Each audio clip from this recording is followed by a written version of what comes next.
बहुत अच्छे अहदे पर पहुंच गए, बहुत अच्छी कुर्सी मिल गई, आपका प्रमोशन हो गया, आप बहुत अच्छे पद पर जाकर बैठ गए हो, बहुत अच्छी कुर्सी आपको मिल गई, बहुत सत्ता आपको मिल गई, बहुत वैभव आपको मिल गया, तो शिव महापुराण की कथा कहती है उस कुर्सी का, उस सत्ता का, उस वैभव का सदुपयोग करो। किसी को दुख मत दो, किसी के दुख को मिटाने के लिए अपनी कुर्सी का प्रयोग करना प्रारंभ करो, किसी को साथ देने के लिए प्रयोग।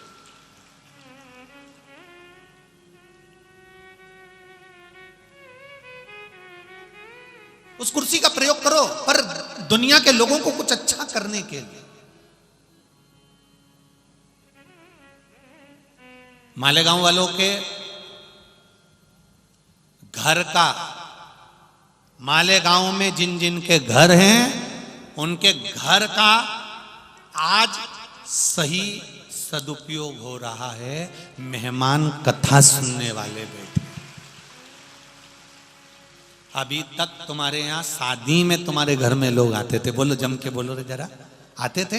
फिर कोई मालेगांव में कोई किसी को दिखाने आया, डॉक्टर को दिखाने आया, तो तुम्हारे घर में आते थे। तुम्हारे यहाँ किटी पार्टी हुई तो मेहमान आए, तुम्हारे यहाँ कोई फंक्शन हुआ तो मेहमान आए, पर तुमने कथा करवाई तो मेहमान आए। पर आज जो कथा चल रही है, ये कथा तुम नहीं करा रहे हो, ये कथा महादेव करा रहे हैं और मेहमान तुम्हारे घर में ठहरे हैं, तो ये महादेव की कृपा से ठहरे। किन किन के यहाँ मेहमान ठहरे, जरा हाथ तो उठाओ जरा, हाँ उठाओ जरा, मैं हाथ, बहुत सारे हो रहे, रख लो रख लो रख लो रख लो।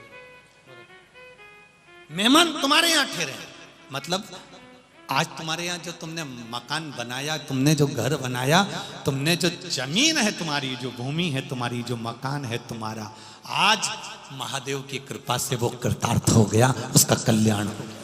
आज हुआ है। जब कोई भजन करने के लिए आया है, कोई कथा सुनने के लिए आया है, कोई नाम कीर्तन करने के लिए आया है, वो कथा सुनकर चलकर यहाँ की रज को, भूमि पर बैठकर उसकी मिट्टी को अपने शरीर पर लगाकर जब वो आपके घर में जाता है, ना जाने कितने कितने पाप तुम्हारे समाप्त हो जाते हैं। जरा विचार करिए, कितने पाप।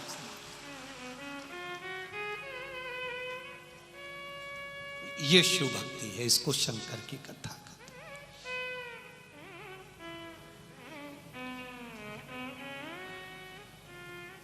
हैं। इसको शिव स्मरण कहते हैं। महाराज शिव कथा कह रही है, भगवान शंकर का गुणगान कर रहा है, भगवान शंकर का स्मरण कर रहा है, शिव तत्व कह रहा है।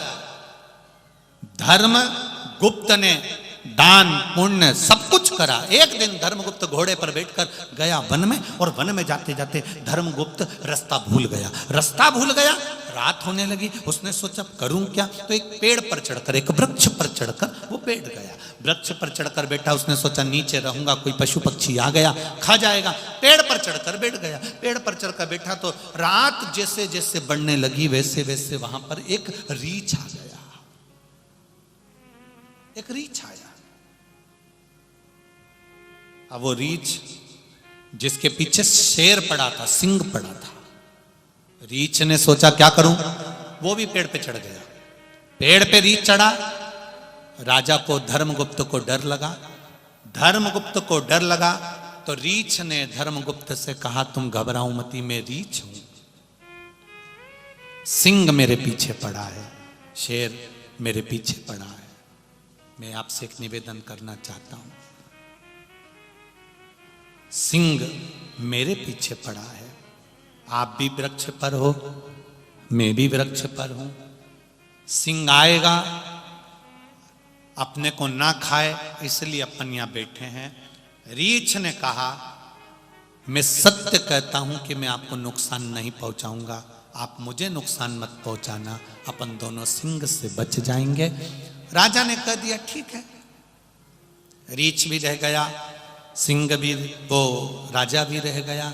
रीछ ने कहा, एक काम करो, तुम सो जाओ, मैं जागता हूं, फिर मैं सो जाऊंगा, तुम जाग लेना, दोनों सो जाओ। अब राजा ने कहा, चलो इतना विश्वास है इसको, सो जाओ। राजा पेड़ पर सो गया।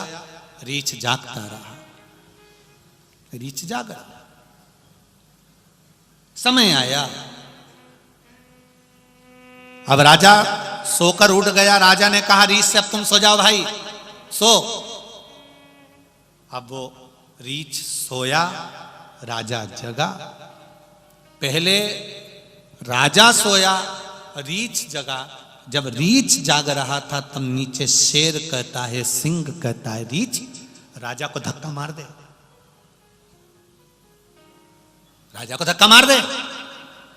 रीछ ने कहा नहीं नहीं नहीं, कितना विश्वास है राजा के दिल में मेरे प्रति, मैं उसका विश्वास नहीं तोड़ सकता, मैं धक्का नहीं मारूंगा। अब राजा उठा, रीछ सोया, सिंह नीचे।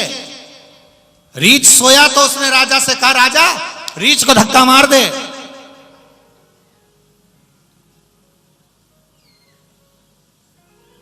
और राजा ने रीछ को धक्का मार दिया।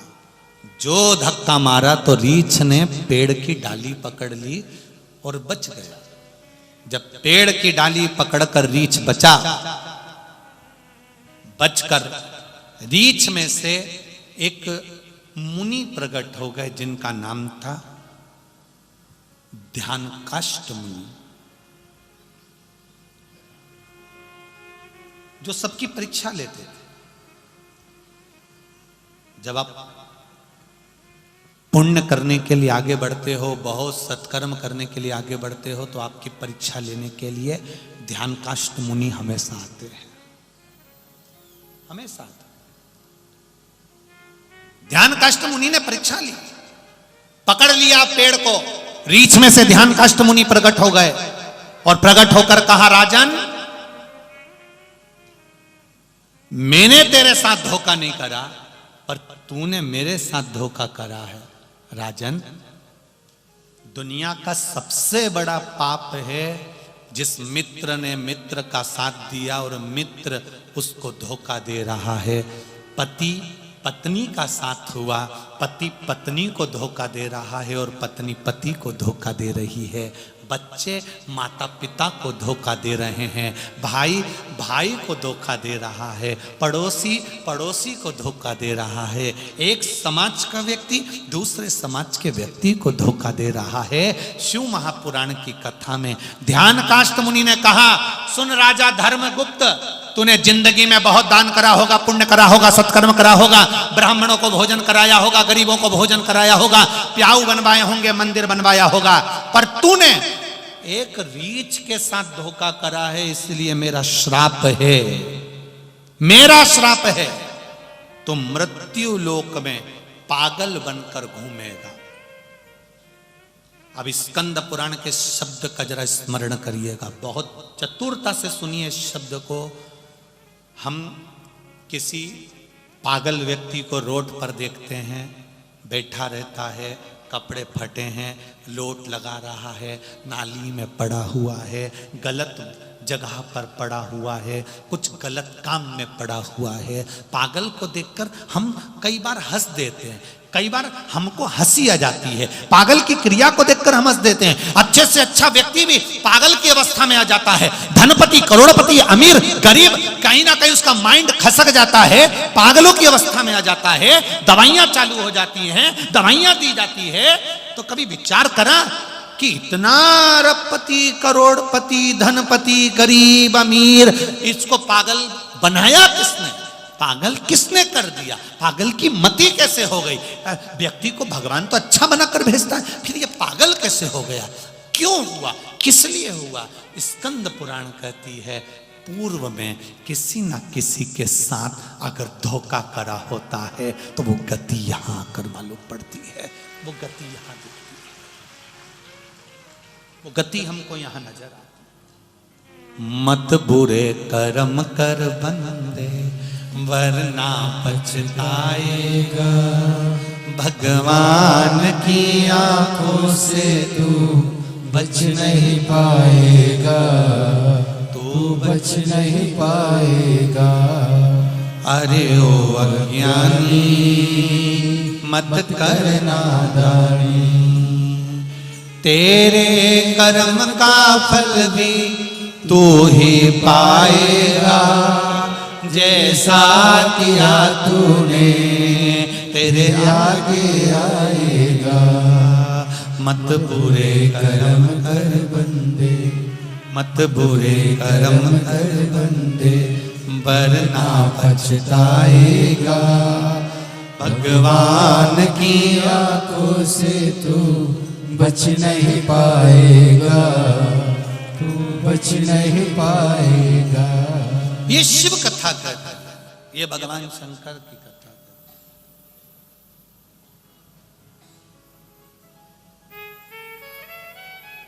भगवान शंकर का गुणगान करता। आप दिल से कहिए उसको, वो दिल से स्वीकार करे। किसी के साथ किया गया धोखा, छल, विश्वासघात, रोड पर अगर किसी पागल को देख लो तो समझ लेना कि पूर्व में जो कर्म किया है तो आज अपने को सम्मुख में आया। मत दो किसी को, दो अच्छे कर्म की ओर अग्रण्य दो। दुनिया अगर अपशब्द कहे, दुनिया आड़ा टेढ़ा बोले, बोलने दो। तारकासुर की कथा कहती है, तारकासुर जितना बड़ा उपद्रवी था उतना शिव का भक्त भी था। कंस को मारने के लिए भगवान ने जाकर नहीं पूछा था कि कंस तू कैसे मरेगा। रावण से जाकर नहीं पूछा था कि रावण तू कैसे मरेगा। हिरण्यकशिपु से जाकर नहीं पूछा था कि हिरण्यकशिपु तू कैसे मरेगा। हिरण्याक्ष से जाकर नहीं पूछा था कि हिरण्याक्ष तू कैसे मरेगा। केवल सारे असुरों में, राक्षसों में केवल एक राक्षस था, एक असुर था, वो था तारकासुर, जिसके पास में सारे 33 कोटि देवी देवताओं ने जाकर पूछा था कि तू मरेगा कैसे, तेरी मृत्यु, गला पकड़ा, तेरी मृत्यु का कारण क्या होगा, तू मरेगा कैसे, तेरी मृत्यु कैसे होगी वो बता। केवल एक, कौन था? तारकासुर। तू कैसे मरेगा, तेरे प्राण कैसे छूटेंगे। करने वाले करेंगे, निंदा करने वाले निंदा करेंगे, बुराई करने वाले बुराई करेंगे, अपशब्द कहने वाले अपशब्द कहेंगे, ताना देने वाले ताना देंगे। एक बात आपसे पूछना चाहेंगे, आप जिस घर में रहते हो, जिस परिवार में रहते हो, क्या परिवार के सब व्यक्ति आपसे प्रसन्न रहते हैं क्या? अरे बोलो तो जम के नहीं। तो फिर संसार को प्रसन्न करने की कैसे सोच लेते हो कि संसार के लोग आपसे प्रसन्न रहेंगे? ये बड़ा कठिन था, बहुत कठिन। अभी अभी वो बीच में हमने बैतूल में कह दिया था, उसके पहले कह दिया था कि रायपुर में कहा, छत्तीसगढ़ में, कि भगवान को अगरबत्ती लगाना चाहिए। बोला था कि नहीं बोला था? अब उस पे भी लोगों ने बहुत बोला कि बताओ, किसी पुराण में तो नहीं लिखा कि अगरबत्ती लगाना चाहिए। अब तो दुनिया, एक किसी व्यक्ति ने हमसे पूछ लिया, गुरुजी अगरबत्ती लगाने से क्या होता? हमने कहा विधर्मी, सनातन धर्म को तोड़ने वाले, सनातन धर्म को नष्ट करने वाले बांस अगरबत्ती में बता बता कर मंदिर में अगरबत्ती लगाना, घर में अगरबत्ती लगाना बंद करवाना चाहते हैं और मोमबत्ती जलवाना चालू करवाना चाहते हैं। पूछा उन्होंने, अगरबत्ती नहीं लगाएंगे तो क्या होगा, अगरबत्ती लगाएंगे तो क्या होगा? हमने कहा ये बताओ, मच्छर की अगरबत्ती काय को लगाते हो? बोलो बोलो, जम के बोलो, अच्छे से तो बोलो रे। मच्छर को भगाने के लिए। और भगवान को अगरबत्ती काय को लगाते हो? इन पापियों को और अपने किए गए पाप कर्म को भगाने के लिए। हमने अगर जिंदगी में कोई पाप कर्म करा हो, हमने अगर जीवन में कोई पाप कर दिया हो, भगवान के सामने 2 अगरबत्ती लेकर बैठ गए, परमात्मा हमारे पाप कर्म को समाप्त कर देना। हम कितने भी बड़े पापी हों पर तेरे चरणों के दास हैं, तू हमें अपना लेना। ये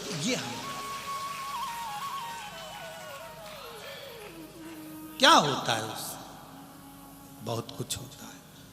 जब मच्छर की अगरबत्ती से मच्छर जा सकते हैं, तो मंदिर में अगरबत्ती लगाने से, घर में अगरबत्ती लगाने से, घर में अगर कुछ नेगेटिव हो, कुछ गलत हो रहा हो, कोई गलत कर रहा हो, तो उसकी सोच अच्छी होना प्रारंभ हो जाती है कि भगवान के चरणारविंद है।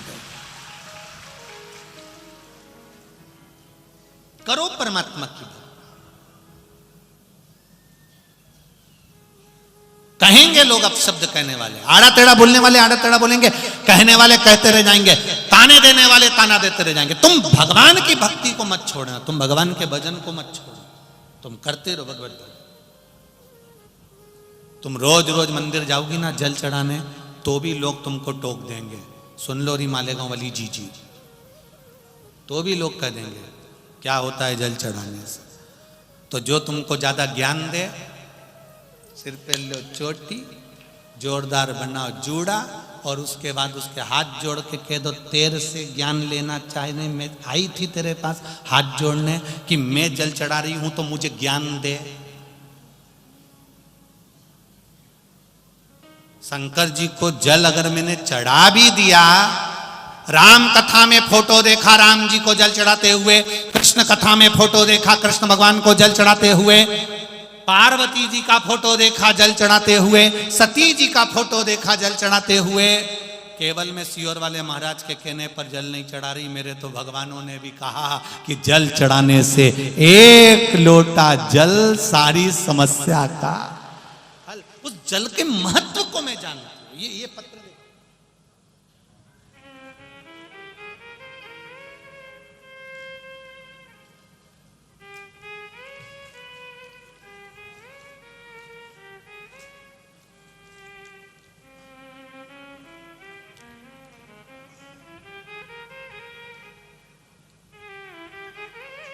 लक्ष्मी शर्मा, सिरपुर, पुणे से हूं।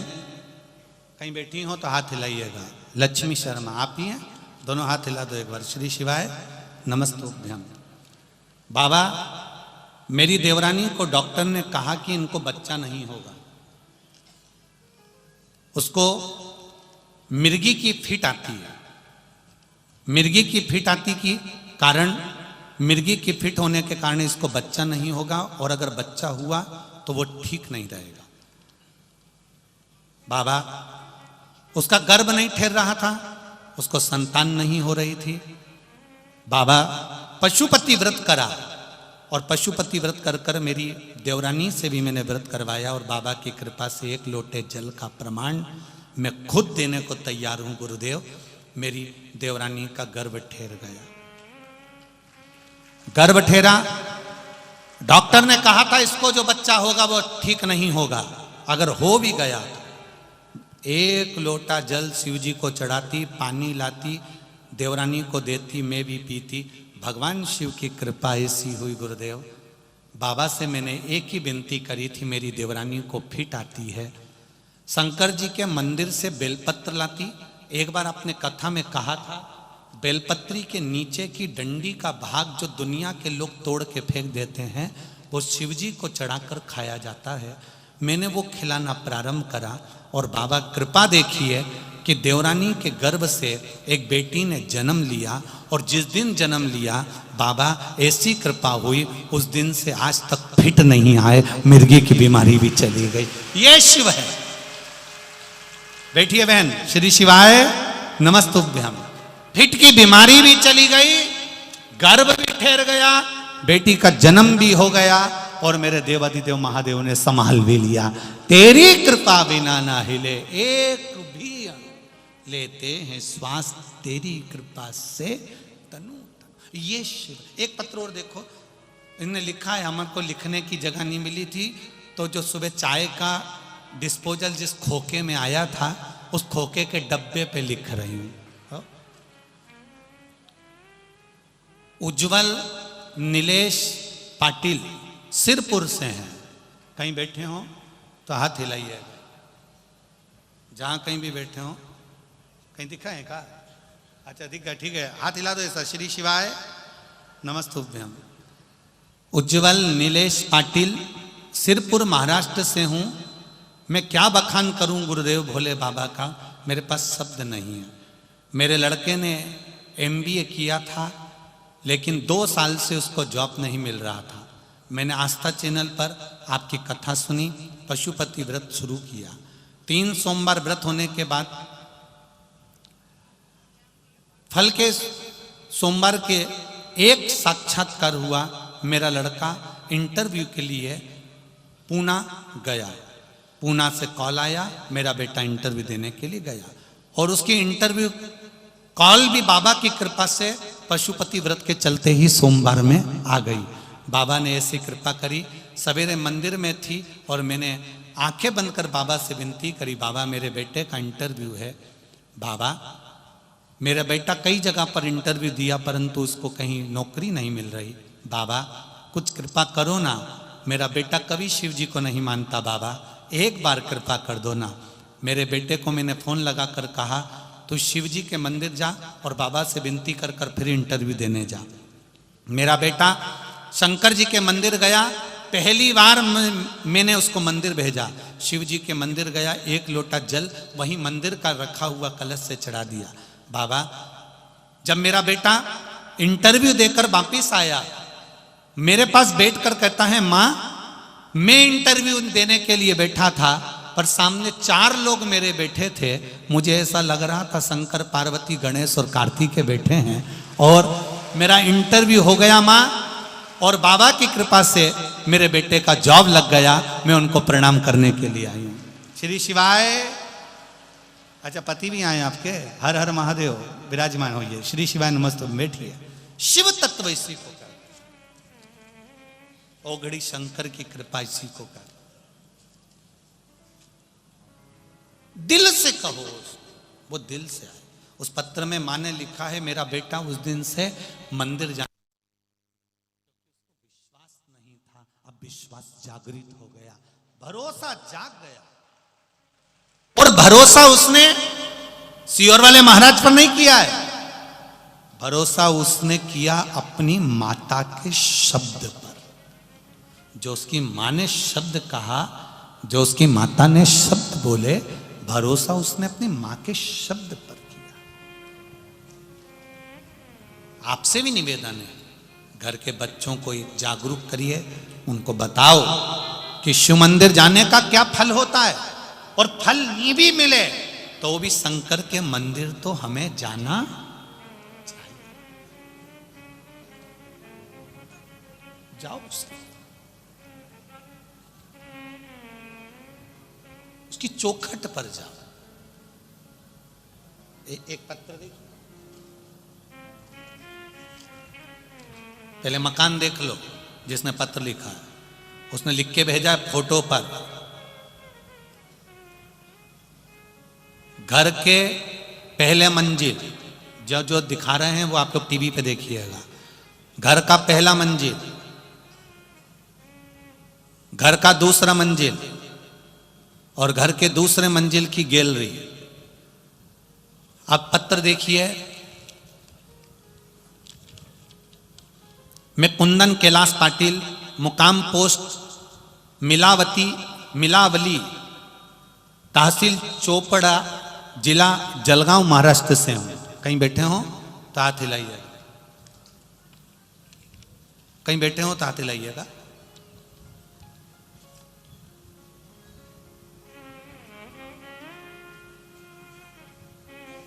जलगांव महाराष्ट्र का निवासी हूं। कुंदन कैलाश पाटिल, मुकाम पोस्ट मिलावली, तहसील चोपड़ा, जिला जलगांव, महाराष्ट्र का निवासी हूं। बच्चों के पढ़ाई के लिए मैं जलगांव शहर में 11 साल से, मेरी पत्नी और मेरे 2 बच्चों के एक बड़ा 11 साल का और छोटा 8 साल का बेटा है। ऐसे हम चारों जलगांव शहर में रहते हैं। हम 1 साल से महादेव की कथा सुन रहे हैं। पत्र लिखने का कारण केवल इतना है, मेरी पत्नी मनीषा, हम दोनों श्री पुण्य शिव महापुराण की कथा मालेगांव में दूसरे दिन की कथा सुनने के लिए यहाँ आ गए। बच्चे घर रह गए। घर पर झूला लगा है, जिस झूले का मैंने फोटो लगा रहा हूं, उस झूले पर दोनों बच्चे गैलरी पर झूल रहे थे और झूले का कुंदा टूट गया। टूटकर बच्चे दूसरे मंजिल की छत पर जो गिलास लगा था, कांच लगा था, उसका भी फोटो दिया है। वो दूसरे मंजिल की छत का कांच तोड़कर बच्चे बाहर निकल गए, जिसका फोटो लगाया गया है। बच्चे बाहर निकल गए। टूटते से ही झूला का कुंदे का भी फोटो लगाया गया है, जो कुंदा टूटा है। और बच्चे नाली की फरसी में गटर की फरसी तोड़कर अंदर गिर गए, जिस गटर की फरसी का भी फोटो लगाया गया। बाबा की कृपा देखिए, आप भजन गा रहे थे गुरुजी और हम यहाँ नाच रहे थे उस भजन में, और बाबा मेरे बच्चों को दोनों को बचा लिया। एक चोट उनके शरीर में नहीं आई। उसका फोटो भी मैं लगा रहा हूं कि बच्चे के शरीर में केवल जंघा पर एक छोटी सी चोट आई, उसके सिवा कोई चोट बच्चे के शरीर पर नहीं आई। ये शिव है। इसलिए मैं बाबा को यहाँ पर वापिस प्रणाम करने आया हूँ। मेरे बाबा ने उन बच्चों को बचा लिया। हमने पहले भी एक कथा में कहा है, तुम उसका मंदिर संभालो, जल का लोटा संभालो, कथा संभालो, वो तुम्हारा घर संभाल लेगा। ये निश्चित है। आप उसको संभालो, आप उसका भजन करिए, आप उसका स्मरण करिए। कई लोगों को आश्चर्य होता है, गुरुजी ये पत्र क्या, इतने पत्र। हम फिर कहेंगे पत्र कम नहीं है, ढेर। और सारे पत्र पढ़ो, जितने पत्र हैं। और जो कहते हैं कि पत्र कहीं कुछ हो तो इनमें नंबर तक लिखे हैं, आप पढ़ो और अपने जीवन में उतारो कि इन पत्रों में कितना वात्सल्य और शंकर के प्रति कितनी करुणा और कितना प्रेम लिखा गया, कितना विश्वास लिखा गया। हम तो कितने पत्र पढ़ेंगे, 2, 4, 5, 6, इससे ज्यादा पत्र पढ़ ही नहीं पाता। पढ़ो।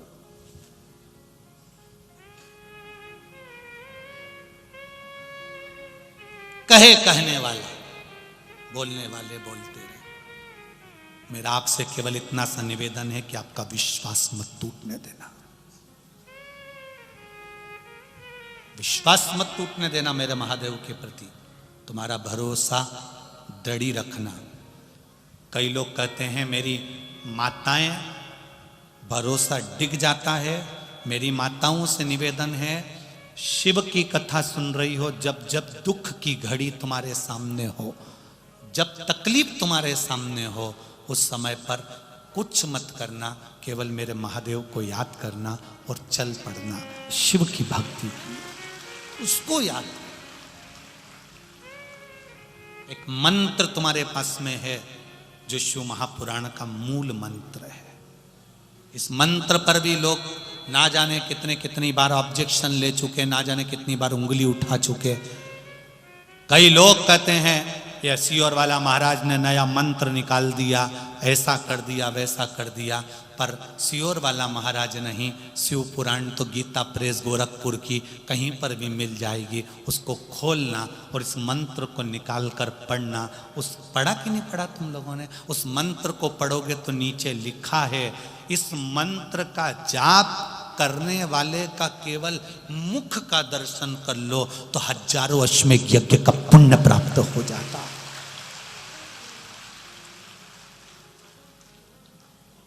मुझे तो लगता है कि ये स्वयं मंत्र, आज तक ये मंत्र दुनिया के सामने नहीं था, पर मुझे लगता है कि मेरे महादेव ने कहीं ना कहीं जन्म अगर दिया है तो इस मंत्र को कहीं आपके सामने लाने के लिए दिया होगा।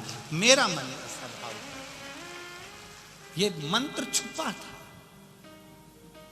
हजारों औषधि की औषधि है। श्री शिवाय नमस्तुभ्यम, हजारों औषधि की औषधि है श्री शिवाय नमः। इसको जपने वाला जहां से निकल कर जाता है, अगर मां के गर्भ में बच्चा मर गया, अधोगति में मर गया, कोई कुंवारी अवस्था में मर गया, एक्सीडेंट में मर गया, बहुत अभिलाषा थी, अटैक आ गया, शुगर बढ़ गई, बीपी बढ़ गया, कैंसर आदि आदि में मर भी गया है, तो जो मंत्र का जाप करने वाला जाता है उसका मात्र शरीर से छूकर जाने वाली हवा ही उसका कल्याण कर देती है। इतना फल है श्री शिवाय नमस्तुभ्यम में, इतना फल है इस मंत्र के अंदर, इतना फल। कौन जानता था मंत्र को? मंत्र का स्मरण। भले दुनिया के लोग अपशब्द कहें कि ये श्री शिवाय नमस्तुभ्यम कहाँ से लिया आया, कहाँ से आया, उनसे निवेदन है गलती छाटने से पहले एक बार शिव पुराण की कथा को पूरा जरूर पढ़ना। जो जो चीज बेलपत्री की हो, शहद की हो, काली मिर्च की हो, धतूरे की हो, जो चीज इस व्यासपीठ से बताई जाएगी वो शिव महापुराण से, स्कंद पुराण से, गर्ग संहिता से, देवी भागवत से, लिंग पुराण से, नर्मदा पुराण से, इस पुराणों से निकाल कर आपके सामने रखी जाएगी, जिससे आपका जीवन सार्थक हो और जीवन की हर घड़ी तुम्हारी सुखमय हो। ये भाव रखा जाए। करो भजन शंकर, करो नाम जाप।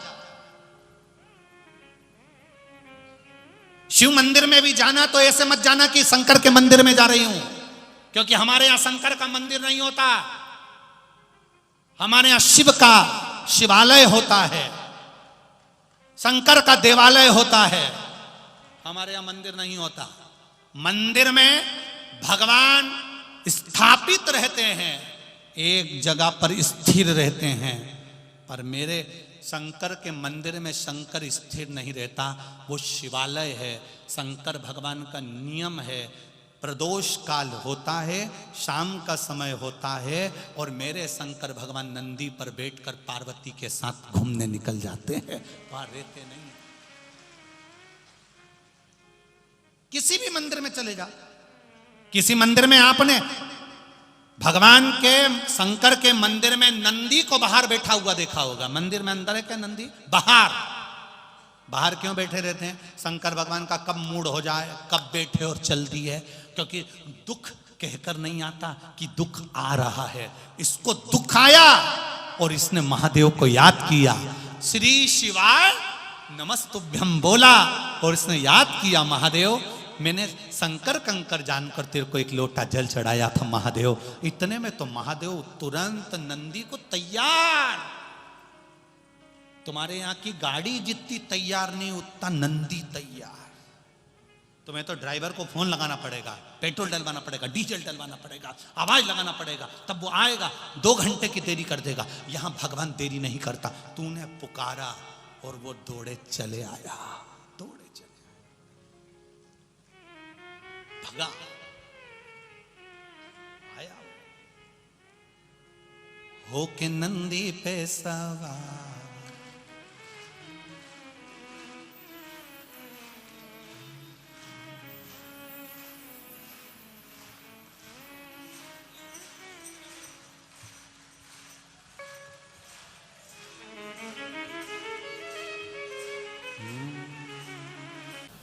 अरे बोलो तो जम के, नहीं देगी ना। अब तुमने जाकर अगर अपनी सास की बुराई भी कर दी, अपने पति की बुराई कर दी, अपने परिवार की बुराई कर दी, तो कोई इसको सुधारने वाला नहीं है, और उल्टा हंसेंगे, शब्द कहेंगे। तू तो रोज शंकर जी के मंदिर जाती है, तू तो खूब शिव जी की कथा सुनती है, उसके बाद भी तेरे ऊपर दुख है। तो शिव महापुराण की कथा कह रही है, दुख तुम पर आया है, तकलीफ तुम पर आई है, कष्ट तुम पर आया है। जैसे भूख तुम्हें लगी है तो भोजन भी तुम्हें ही करना है, प्यास तुम्हें लगी है तो पानी भी तुमको पीना है, छींक तुमको आ रही है तो छींकना भी तुमको है। तुम पड़ोसन से कह दो कि मेरे बत्तल का तू छींक ले, तो वो छींकेगी। या तुम्हें खांसी चल रही हो तो तुम पड़ोसन का पति से क्यों खासो खासो, और तुम चुप हो जाओ तो वो खांस लेगा क्या? नहीं।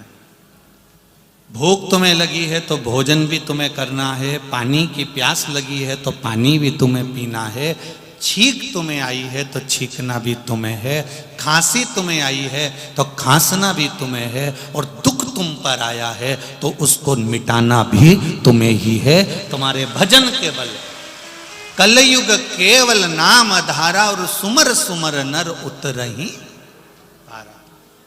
भजन के बल पर दो चीजें किसी को मत दो। एक, बोलो जम के बोलो, बात, और दूसरा हाथ।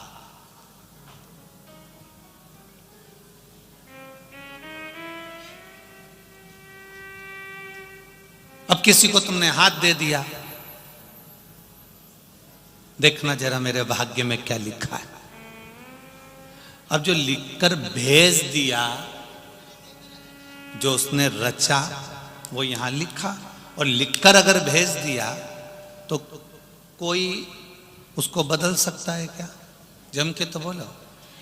नहीं, उससे कह तुम बदल के बताओ, तो वो फिर अंदर से चक्कू लाएगा, फिर इधर से रेखा काट के इधर से चक्कू से खींच देगा, या इधर से काटेगा इधर से खींच देगा। नहीं हो सकता। भाग्य उसने लिखा है, तो भाग्य बनाने वाले ने अगर भाग्य बनाया है और उसमें अगर दुख लिख दिया है, तो उसको दुख को मिटाने वाला कोई दूसरा नहीं होगा। आपका कर्म आपको भोगना है। इसलिए भजन के बल को बढ़ाना और अपनी मेहनत को बढ़ाना, अपने कर्म को बढ़ाना, अपनी व्यापार व्यवसाय कर्म जो कर रहे हो उस कर्म को बढ़ाना। जितनी मेहनत रोज करते थे उससे दुगनी मेहनत चालू कर दो और भगवान पर विश्वास चालू कर दो, तो अपने आप तुम्हारे भाग्य की रेखा बदलना प्रारंभ हो जाएगी। अपने आप बदल।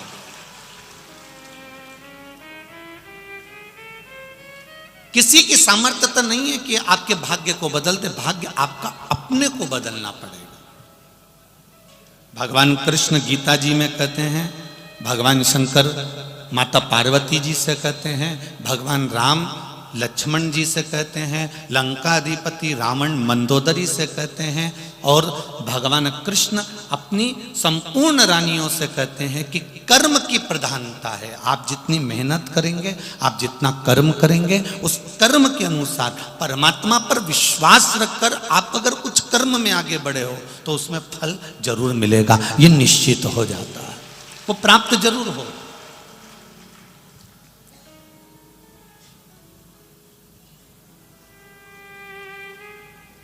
घर में बैठ के केवल आंसू बहाने से मेरा तो कोई साथी नहीं दे रहा, मैं तो बड़ा दुखी हो गया, मेरी जिंदगी तो यूं ही बेकार हो गई, ये बोलने से कोई साथ नहीं देगा। ये कहने से कोई तुम्हारा पक्ष नहीं लेगा। ये आंख के आंसू पोंछकर तुम्हें अपने कार्य के प्रति जागरूक होना पड़ेगा। तुम्हें जाना पड़ेगा, मेहनत करना पड़ेगा।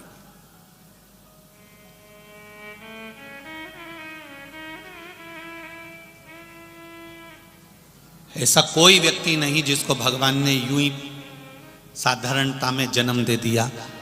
आपको पहले भी कथा में कहा था, अपने कमरे में माताएं सब अच्छी चीज रखती हैं, वो बेकार अटाला अपने घर में, अपने कमरे में, अटाला अपने कमरे में नहीं रखती है। उसी तरह परमात्मा भी अपनी पृथ्वी पर अटाला नहीं रखते हैं। परमात्मा भी छाट छाट कर अच्छों को अपने साथ में रखते हैं।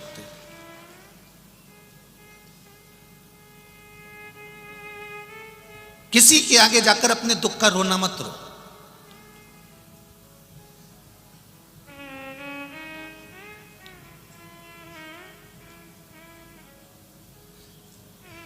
इस व्यासपीठ से आज तक आप लोगों से यह नहीं कहा गया होगा कि आप अपना दुख बताओ और आप दुख बताओ और हम आपका कोई समाधान कर दें। बोला कभी ऐसा कि आप माइक पकड़ो और अपना दुख बताओ कि मैं इस चीज से दुखी हूं और गुरुजी कोई उपाय बता दो? तो अगर आपको माइक पकड़ा कर कहें कि आप अपना दुख बताओ और हम उसका उपाय बताएं, तो हमारा भी तो जीवन में ये मनुष्य का शरीर है, हम पर भी कोई दुख होगा। फिर हम किसके पास जाकर कहें कि हमारा कोई उपाय बता दो? दुनिया में अपने कर्म को स्वयं काटना पड़ेगा। राम जी वन क्यों गए? सीता जी का हरण क्यों हुआ? मां जानकी को वन क्यों रहना पड़ा? भगवान कृष्ण को अपना गांव छोड़कर दूसरे गांव क्यों जाना पड़ा? दूसरा गांव जाने के बाद भी छोड़कर द्वारका क्यों जाना पड़ा? जब वो परमात्मा थे तो फिर क्यों गए? उनको भी तो अपने कर्म का भोग भोगना ही पड़ा। हम पहले भी कथा में कहते हैं, भगवान से नहीं डरना, मत डरो। वेद और पुराण से नहीं डरना, मत डरो। धर्म और शास्त्रों से नहीं डरना, मत डरो। संत साधु से नहीं डरना, मत डरो। माता पिता से नहीं डरना, मत डरो। घर के बुजुर्गों से नहीं डरना, मत डरो। पर इतना याद रखना, अपने कर्म से जरूर डरना, क्योंकि कर्म का भोग तो परमात्मा को भी भोगना पड़ता। राम जी ने छुप कर मारा था उस बाली को। कृष्ण अवतार में उस बाली ने छुप कर मारा था, भगवान कृष्ण के चरण में बाण। सीता जी ने एक चिड़िया कैद में रखी, माता जानकी को कैद में रहना पड़ा। ये कर्म का भोग है जो मनुष्य को भोगना ही है। अपने कर्म को स्वयं काटना। आप अगर पड़ोसी के यहाँ जाकर कह भी दोगे, आप किसी से जाकर बोल भी दोगे कि मुझे ये दुख है, आप किसी से जाकर कह दोगे कि मुझे ये तकलीफ है, तो क्या वो तकलीफ मिटा देगा? अरे बोलो तो जम के, नहीं मिटाएगा। कहीं कहीं का तुम्हारे पास में आकर कह दे, मेरे पास में ऐसी भभूति है, ऐसी बेल है, ऐसा सामान है कि मैं तेरा दुख मिटा दूंगा, मैं तेरी तकलीफ मिटा दूंगा, तो चक्कर में मत आओ। ये दुख तकलीफ स्वयं को मिटाना पड़ेगी। और स्वयं कैसे मिटाओगे? कर्म को कर कर, मेहनत को कर कर, और भगवान शंकर की भक्ति पर विश्वास रखकर जब तुम आगे बढ़ोगे तो अपने आप कर्म के करते करते आपका दुख मिटता चले जाएगा। स्वयं को मिटाना। किसी को कह भी दोगे ना कि मुझे दुख है, वो आपका दुख नहीं मिटाएगा। चलो एक प्रैक्टिकल करके देख लो। अपनी पड़ोसन से जाकर कहना, जिसको तुम अपनी सारी बात बताती हो, जिस रिश्तेदार को तुम अपनी सारी बात बताते हो, उस रिश्तेदार से एक बार 1-2 महीने बाद जाकर कहना, मुझे 10 लाख रुपए की जरूरत है, तू दे दे।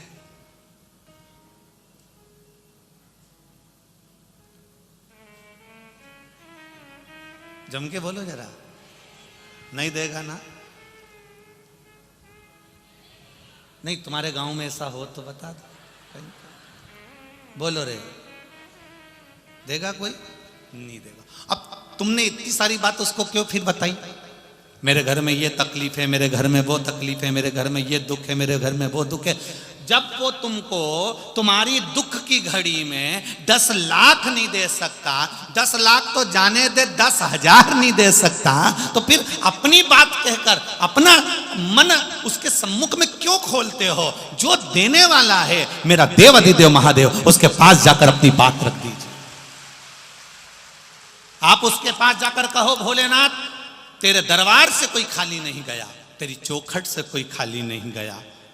2022 जाने वाला है मेरे भोलेनाथ, 2023 आने वाला है। मेरे बाबा ऐसी कृपा करना। हम जानते हैं कि 22 के बाद में 23 आने वाला है। 22 जैसा भी गया आपकी कृपा से गया, पर मेरा विश्वास जितना अभी आपके चरणों में है, 2023 में उससे ज्यादा विश्वास आपके चरणों में हो जाए। मेरा विश्वास आपके चरणों में उससे ज्यादा हो जाए। सर्वे भवन्तु सुखिनः। मेरा गांव, मेरा घर, मेरा मोहल्ला, मेरी सोसाइटी, मेरी कॉलोनी, मेरा गांव, मेरा प्रदेश, मेरा देश, मेरा राष्ट्र और संपूर्ण विश्व का कल्याण हो जाए, ऐसी कृपा मेरे महादेव कर देना।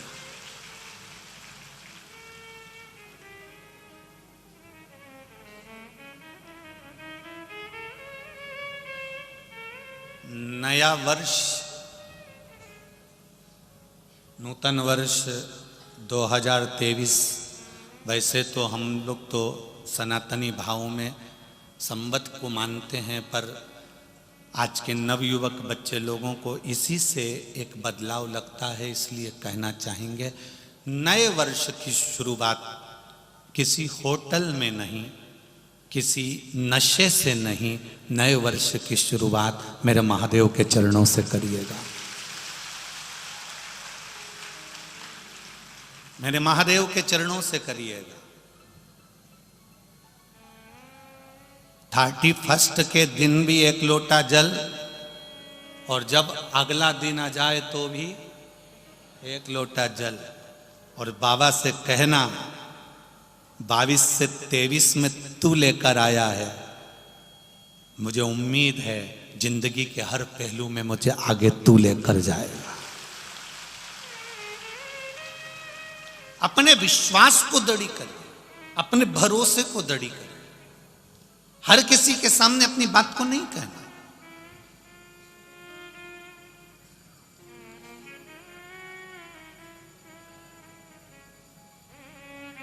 क्यों अपनी बात को हम हर किसी के सामने कहें? पहले नंबर पर बात और दूसरे नंबर पर हाथ। ये हाथ भी हर किसी को मत दे देना। मेरी बेटियों से सबसे ज्यादा निवेदन है, सबसे ज्यादा निवेदन है मेरी बेटियों से, इस हाथ को एड़े तेड़े नत्थु खेरे के हाथ में मत दे देना। ये तुम्हारे जीवन का जो पिता बेटी का कन्यादान करता है, उस पिता की पूंजी है बेटी का हस्त कमल। हर किसी को नहीं दिया जाता। जरा सा बॉडी शॉडी बना ली, जरा सी गाड़ी घोड़ा ले आया, 2-4 बार तुमको चाउमीन खिलाने ले गया, और तुमने अपना हाथ उसके हाथ में दे दिया। बहुत सोचिए। बात भी किसी के सम्मुख में मत कहो और हाथ भी किसी के सम्मुख में मत दो। बात भी मेरे शंकर के पास जाए और ये हाथ भी, इसमें बहुत सी रेखाएं उल्टी सीधी होती है। हो सकता हमारे भाग्य में कहीं दुख लिखा हो, कष्ट लिखा हो। तो जब जब मंदिर में जाओ, शंकर के मंदिर में जाओ, तो जल चढ़ाकर शिव जी के जल को हाथ में झेल लो, और राम कृष्ण के मंदिर में जाओ, दत्त के मंदिर में जाओ, तो पंडित जी, संत, गुरु, साधु आपके हाथ में चरणामृत दे, तो इस हाथ को आगे कर दो। क्यों? चरणामृत का जल, शंकर भगवान का चढ़ा हुआ जल, गुरु जी के हाथ का प्रसाद, परमात्मा के हाथ का जल जब हमारे हाथ में आएगा, तो रेखा कितनी भी उल्टी हो वो सीधी होती चली जाती। तुम मंदिर में जाओ, तुम्हारे यहां भी बहुत सारे मंदिर हैं। लक्ष्मी नारायण का मंदिर होगा, वेंकटेश भगवान का मंदिर होगा, दत्त मंदिर होगा, राम जी का मंदिर होगा, कृष्ण भगवान का मंदिर होगा, गुरु जी का मंदिर होगा, शंकर जी का मंदिर होगा। उस मंदिर में जाना, पंडित जी आसन लगा के बैठ जाते हैं, बोलो सही है कि गलत है? और वो एक पंचपात्र से तुमको देते कि नहीं देते चरणों तक? अरे बोलो तो जम के देते हैं। पंडित जी ने कभी तुमसे ये किया, मुंडा फाड़ो, और पंडित जी ने कहा लो मैं तुम्हारे मुंह में डाल देता हूं? बोला कभी ऐसा? नहीं। उन्होंने एक बात जरूर की, हाथ आगे करो। बोला कि नहीं बोला? हाथ आगे करो। पंडित जी क्यों बोल रहे हैं कि हाथ आगे करो? पंडित जी कह रहे हैं हाथ आगे करो, और वो हाथ इसलिए आगे करो क्योंकि हाथ आगे कर कर जब तुम भगवान का चरणामृत प्रसाद इस हाथ में लेते हो, तो हाथ की उल्टी रेखाएं अपने आप सीधी होना चालू हो जाती हैं। हाथ आगे करो, और वो हाथ परमात्मा की सेवा में आगे करना, परमात्मा की भक्ति में आगे करना।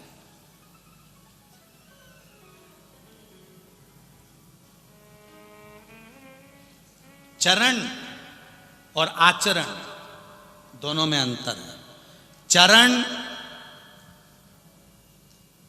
तुम्हें मंदिर तक लेकर चले जाएंगे, और आचरण भोलेनाथ तक लेकर चले जाएंगे। अंतर है दोनों।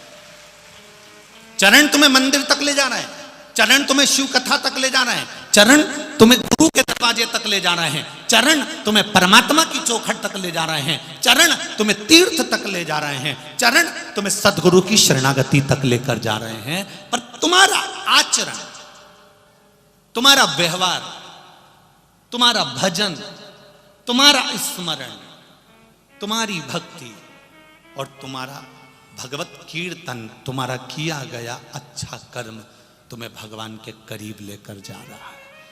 मंदिर तक ले जाने की गारंटी इन चरण की है, पर परमात्मा तक ले जाने की गारंटी इस आचरण की है, इस मन की है, इस चित्त की है। परमात्मा तक आचरण लेकर जाएगा।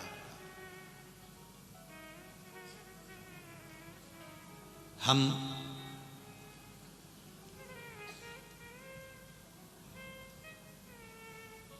एक बात अपने जीवन में ध्यान में रखें आप,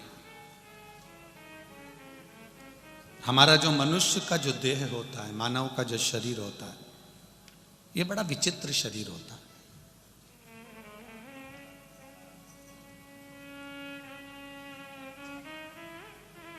बड़ा विचित्र शरीर है। कई लोग कहते हैं बिस्तर अच्छा नहीं है ना, इसलिए नींद नहीं आ रही।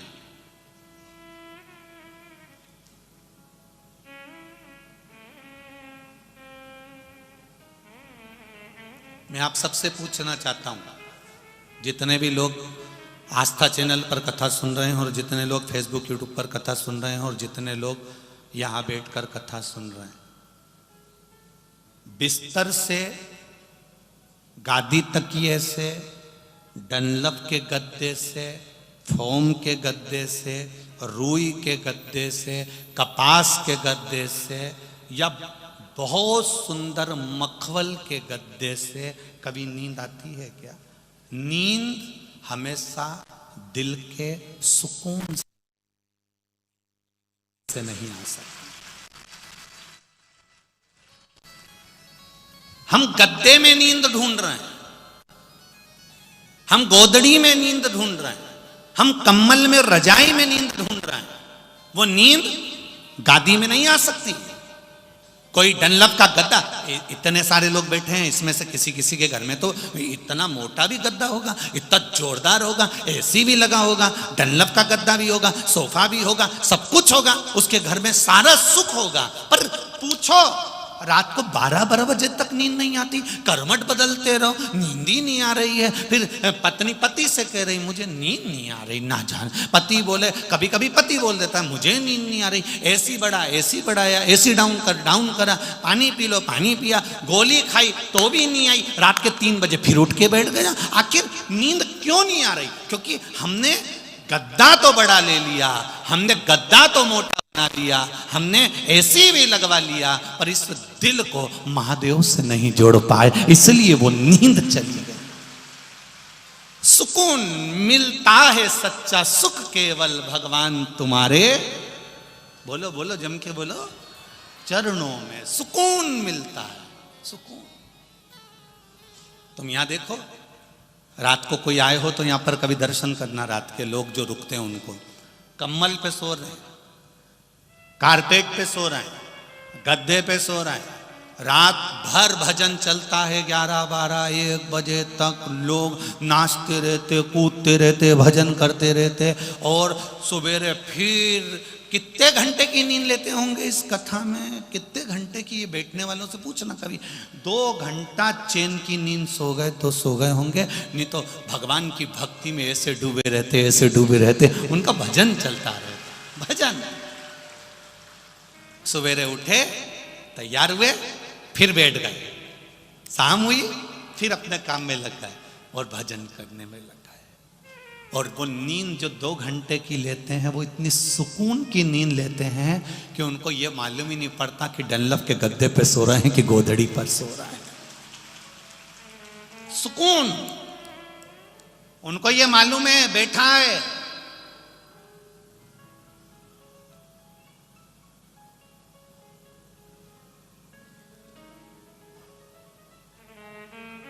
कोई लोग कह रहे थे गुरुजी, कई बार कथा में नींद क्यों आती है, भजन में नींद क्यों आती है, शादी में तो नींद ही नहीं आती, किटी पार्टी में तो नींद ही नहीं आती, कहीं जन्मदिन की पार्टी हो, होटल में पार्टी हो तो 12-1-2 बजे तक तो कोई नींद का काम ही नहीं है। पर हम तो दिन में कथा में बैठे 2 बजे तो भी कभी कभी आंख में झपकी, कभी कभी झपकी आ जाती। गुरु जी क्यों ऐसा होता है? हमने कहा बच्चा पूरी मोहल्ले में खेलता रहता है, बच्चे को कहीं नींद आती है मोहल्ले में? बोलो बोलो जम के, नहीं आती। वो बच्चा पूरे मोहल्ले में खेलने के बाद अपने घर आता है, माँ की गोद में बैठता है, पापा की गोद में बैठता है, पिता की गोद में बैठता है। माँ की गोद में बैठते से ही, पिता की गोद में बैठते से ही पिता माता उसके ऊपर हाथ रखते हैं और बच्चा गोदी में ही सो जाता है। वो बच्चा गोदी में सो गया, पूरे मोहल्ले में कहीं जाकर नहीं सोया, सोया तो माँ की गोद में, पिता की गोद में सोया। उसी तरह उस बच्चे को जो सुकून मिलता है वो माता और पिता की गोद में मिलता है, और आपको जो सुकून मिलता है वो शिव महापुराण की कथा में मिलता है। इसलिए थोड़ी थोड़ी कभी कभी थोड़ी थोड़ी कभी जब आ भी जाए तो कोई बुरी बात नहीं है। समझ लेना आज मेरे पिता ने, मेरे भोलेनाथ ने हाथ रख दिया है, इसलिए सुकून में सो रहा। मेरी माँ की गोद में आज मुझे सोने का मौका मिला, सुकून।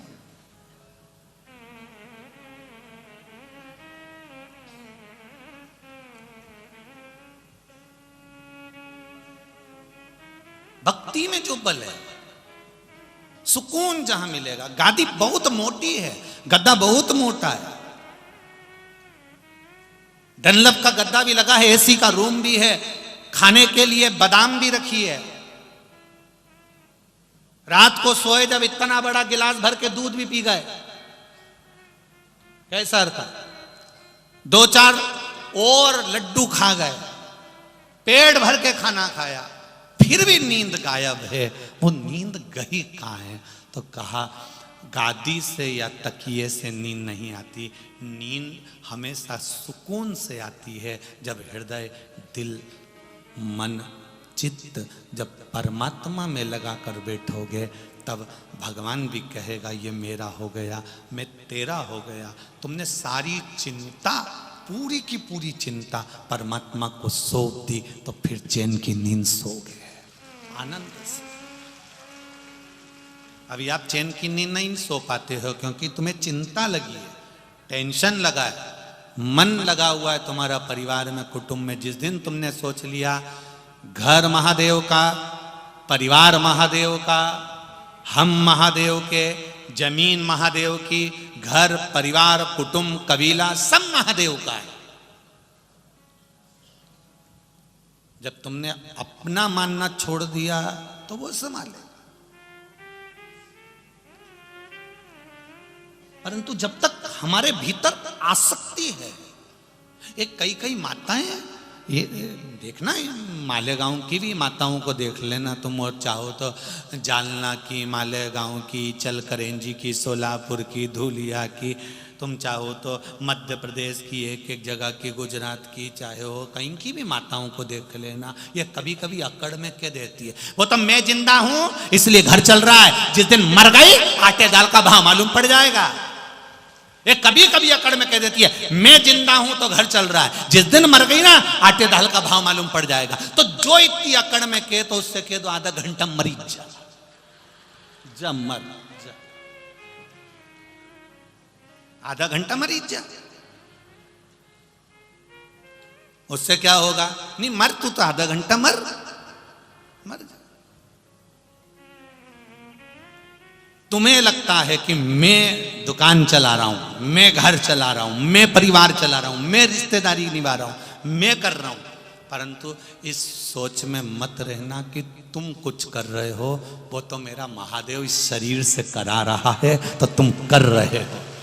जिस दिन तुमने सोच लिया कि मैं कर रहा हूं, एक छोटी सी उंगली मेरा महादेव जरा सी हिलाता है और वहां से पवन चलती है, हवा चलती है, शरीर में लग जाती है, उसकी उंगली हिलती है तो हमारा पूरा शरीर हिलना बंद कर देता है। तब बता दुकान पे बैठ के जब शरीर नहीं हिले,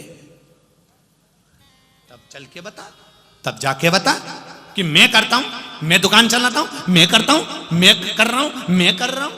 अरे भाई तुम नहीं कर रहे, जिसने जन्म दिया वो कर रहा।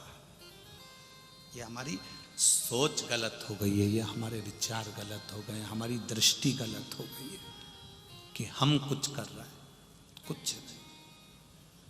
मेरा आपकी कृपा से सब काम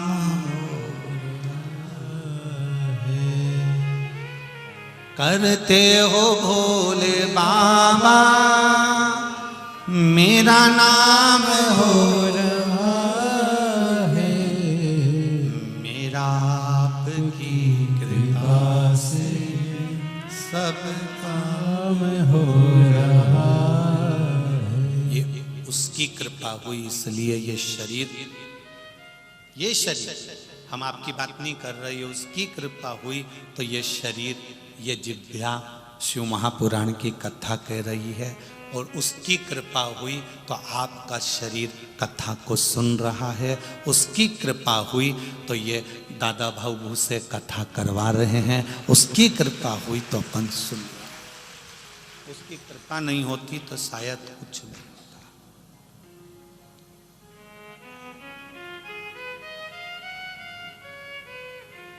कल हम नीचे अग्रवाल जी से बात कर रहे थे तो वो उनके अग्रवाल जी कह रहे थे, गुरुजी अब तो मन ऐसा हो गया है कि साल 2 साल में एक बार भगवान की ऐसा कुछ ना कुछ पुण्य का कार्य होते रहना चाहिए।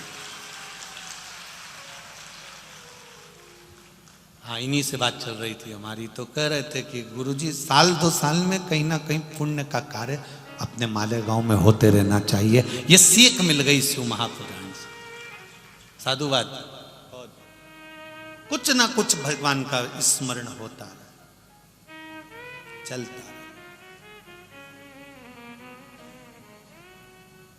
भजन में, मन में, चित्त में, बहुत छोटा सा जीवन है, बहुत छोटा सा।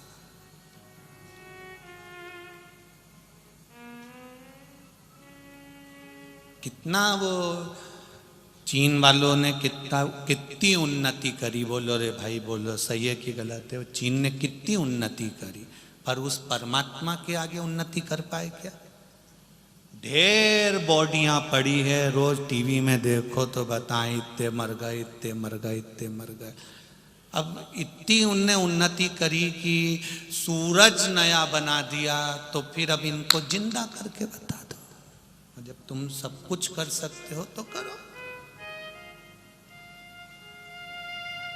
उसने रचा संसार, सोच विचार कर रचा है। कब, किस समय, किस घड़ी, किस पल किसको जाना पड़ जाए कोई भरोसा नहीं। पूरा की पूरा लेसुए का अचार बरनी में भरा की भरा रह जाता हो।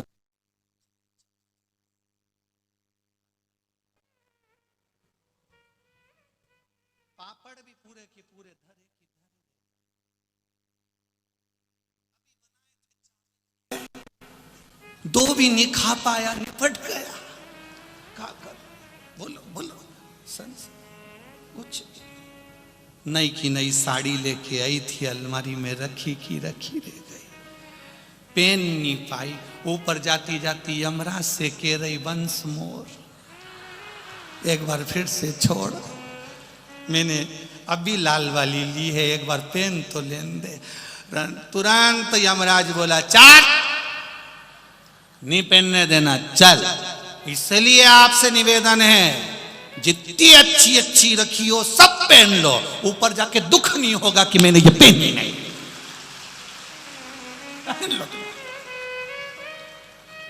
ये जीवन बड़ा बड़ा विचित्र है, बड़ा। इसको किसी ने पत्र लिखा, वो पत्र कमरे में पड़ा है हमारे, वो हम जिस गाड़ी में कल गए थे उस गाड़ी में किसी ने पत्र दे दिया था, वो पत्र हमारा कमरे में रखा। उन्होंने कहा, क्यों गुरुजी, हमारे यहाँ पर मालेगांव में इतने सारे महाराज आते हैं, इतनी ज्ञान की बात करते, इतनी विद्वत्ता की बात करते, तुम्हें सास बहू से फुर्सत नहीं मिलती? कभी इधर की बात कह दो, कभी उधर की बात कह दो।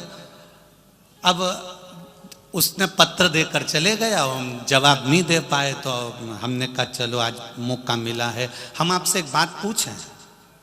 तुम्हारे घर में इतने बड़े बड़े भगोने रखे, बर्तन, इतने बड़े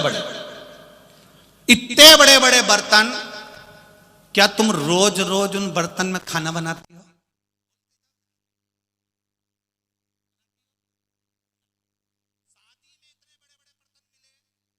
क्या करा तुमने? खाना बनाया? नहीं।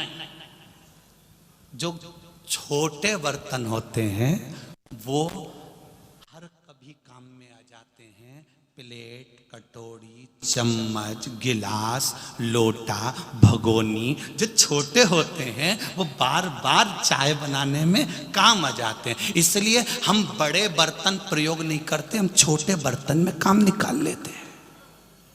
छोटी बात, सास बहू के बात से, परिवार की बात से, छोटी छोटी बातों से हम अपने आनंद की बात आप तक पहुंचाने का प्रयास कर देते हैं, जिससे काम आ जाएगा। बड़ा काम नहीं आएगा। हमेशा काम आता है तो छोटा ही बर्तन काम आता है। यहां भी देख लेना पूरी कथा में छोटे बर्तन कितने काम आ रहे हैं, और बड़े बड़े तो सोफा तोड़ रहे हैं। तुम खुद देख लो।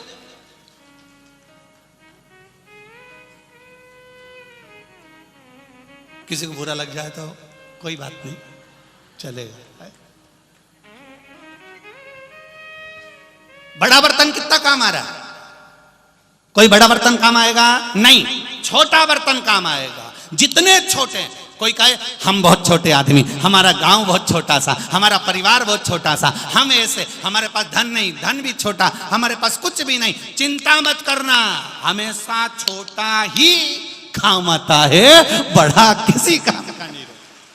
बड़ा तो केवल वो बड़ा बर्तन हमेशा ऊपर अलमारी में टांग पे जमा रहता है, वो तो कभी कभी उतरता है। इसलिए छोटे बनकर ये मत सोचना कि तुम छोटे हो। छोटा इतना प्रबल होता है कि उसका प्रयोग हर जगह होता है। छोटा,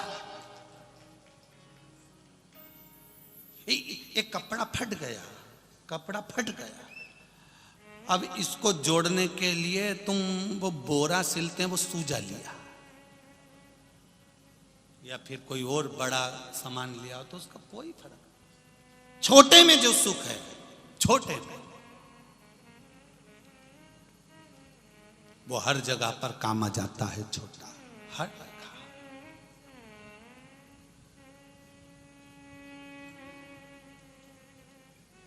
वो कहीं पर भी काम आ जाएगा। अब ये माताएं बैठी हैं, तुम में कितनी माताएं जो इतना बड़ा बड़ा सामान लेके आई या इतना बड़ा बैग लेकर आई? कोई इतना बड़ा बैग नहीं लाई। घर में जो सबसे छोटा बैग हो वो लेके जाऊंगी। छोटा बैग क्यों? उसमें एक छोटी सी पानी की बोतल डाल लूंगी, एक रुमाल डाल लूंगी, एक मोबाइल डाल लूंगी, उसमें थोड़ा सा पैसा डाल लूंगी। अब छोटा बैग हर जगह काम आ रहा है। बड़ा बैग तो जब अपन कुबेरेश्वर धाम जाते हैं सीहोर, तब काम आता है, या तो छोटा काम। जब तीर्थ जाओ, उज्जैन जाओ, त्र्यंबकेश्वर जाओ, नासिक जाओ, तुम कहीं भगवत भजन में जाओ, तो वहां फिर बड़ा बैग ले जाओ, पर छोटा हर जगह काम आ जाता है। उसी तरह शिव महापुराण की कथा को छोटे छोटे रूप में लेकर उसको तुम्हारे तक पहुंचाने का प्रयास करते हैं, जिससे कभी भी तुम अलमारी में से साड़ी निकालोगी तो तुमको याद आ जाएगी कि मुझे ये साड़ी पहनना है, सियोर वाला महाराज बोला था, वरना बाद में ऊपर जाके याद आएगी। पहन लो उसको, पहनना है। अंत समय प्रभु आना पड़ेगा, वचन दिया तो निभाना पड़ेगा। आए ना आए प्रभु कुटुंब कबीला, अंत समय प्रभु आना पड़ेगा। वचन दिया तो निभाना पड़ेगा। छोटी बात से हमको हमारे जीवन में उतारना, बहुत बड़ी बात कर कर, बहुत विद्वत्ता की बात कर कर, मालूम पड़े हमने कह दिया तुम्हारे सिर पे से निकल जाए तो क्या मतलब की ऐसी कथा। फिर तुम पड़ोसन को कोनी मार के कह रहे क्या बोला महाराज, क्या बोला। अब पड़ोसन उसको समझा रही, बोला तो था कुछ, मैंने भी सुना तो था। तो उसने बगल वाली से पूछा तूने सुना महाराज क्या। हाँ, 2 बार मुंडी इधर करी थी, 1 बार उधर करी थी, बोला तो था। अब घर जाते जाते फिर आखिरी में पति ने घर पर पूछ लिया, कथा में अपन गए थे, तुमने सुना था। क्या सुना था, पता नहीं, मेरे को तो मालूम भी नहीं, बगल में छोरा रो रिया था तो मेरा ध्यान मत चले गया, मेरे को नहीं मालूम। अब छोटी सी बात तुमको याद रह जाएगी कि अलमारी खोली, साड़ी नीचे गिरी तो तुम्हें समझ में आ गया निशाब पहनना जरूरी है, साड़ी अपनी है। अपने जाने के बाद लोग ऐश करेंगे अपनी साड़ी अपनी बहुवन पहनेगी, उसने कभी अपने को एक साड़ी नहीं दी और वो अपनी पहने, अच्छा बन तो पहन के छोड़ के जा, पूरा प्रयोग करिए। मनुष्य की देह मिली है, मानव का शरीर मिला है, खुश होकर जा, जिंदगी पूर्ण एंजॉय से जियो। जिंदगी एंजॉय से जीने का मतलब यह नहीं है कि जिंदगी को नशे में डुबो दो। आज के जमाने के नवयुवक बच्चे, आज के जमाने की नवयुवक टीम 31 का मतलब समझती है कि नशे में डूबना है। शिव महापुराण की कथा कहती है 31 का मतलब नशे में डूबना नहीं, साल के बदलने का मतलब है कि भगवान की शरणागति में जाकर माता पिता की सेवा करना है। ये हमारा नूतन वर्ष का एक आनंद। नशे में डूबकर नूतन वर्ष नहीं होता, भगवान की भक्ति में डूबकर नूतन वर्ष होता।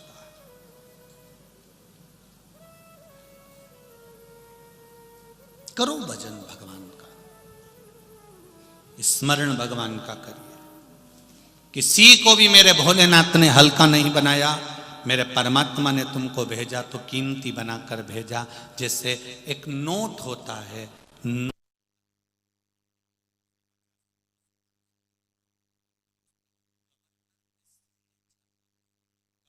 के सिग्नेचर जिस नोट पर नहीं होते वो नोट की कोई कीमत नहीं होती। गवर्नर के सिग्नेचर हो गए तो नोट की कीमत हो गई। जैसे नोट पर गवर्नर के सिग्नेचर हैं तो नोट की कीमत है, उसी तरह जब हम माँ के गर्भ में आए थे तब उस परमात्मा ने अपना हाथ का सिग्नेचर कर कर भेजा है, तो हम भी भगवान की कृपा से श्रेष्ठ हैं।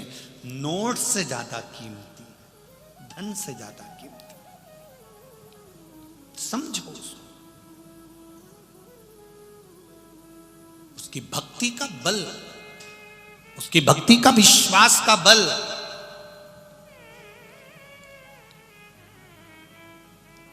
कितना आनंदमय होगा, कितना।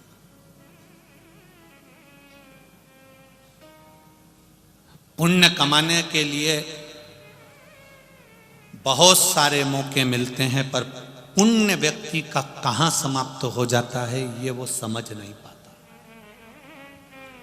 भूखे को भोजन कराया, पुण्य आ गया, पानी पिलाया, पुण्य आ गया, भगवत नाम जपा, पुण्य आ गया, किसी का साथ दे दिया, पुण्य आ गया, पर वो पुण्य समाप्त कब हो जाता है ये हमको ज्ञात नहीं हो पाता।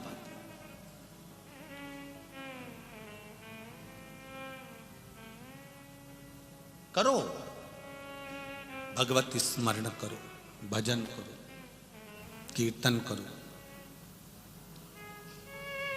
पर एक बात का स्मरण अपने साथ में ये भी रखो कि पुण्य किसी साधारण व्यक्ति की सेवा से हमको प्राप्त हो सकता है। संत एकनाथ जी महाराष्ट्र के बड़े बड़े विद्वत संत। एक बार संत एकनाथ जी ने अपने साथियों से कहा, शिष्यों से कहा, साथ वालों से कहा, मेरा मन कर रहा है कि प्रयागराज चलें, त्रिवेणी संगम में जाकर स्नान करें, त्रिवेणी संगम का जल लेकर, कावड़ लेकर रामेश्वरम में जाकर भगवान शंकर को चढ़ाएं। तो किसी ने पूछ लिया, गुरुदेव त्रिवेणी का जल ले जाकर हम रामेश्वर में चढ़ाएंगे, उससे क्या होगा? संत एकनाथ जी ने कहा, बहुत पुण्य की प्राप्ति होगी, चलो अपन चलते हैं। सारे गांव के लोग संत एकनाथ जी के साथ में त्रिवेणी चले गए। त्रिवेणी में सबने स्नान किया, गंगा यमुना सरस्वती का स्नान कर कर, त्रिवेणी संगम का स्नान कर कर संत एकनाथ जी के साथ सबने कांवड़ बल्ली।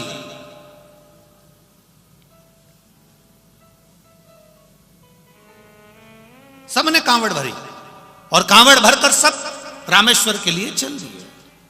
सब चले, मुख में भगवत नाम, राम कृष्ण हरि राम कृष्ण हरि राम कृष्ण हरि राम कृष्ण हरि राम कृष्ण हरि जय राम कृष्ण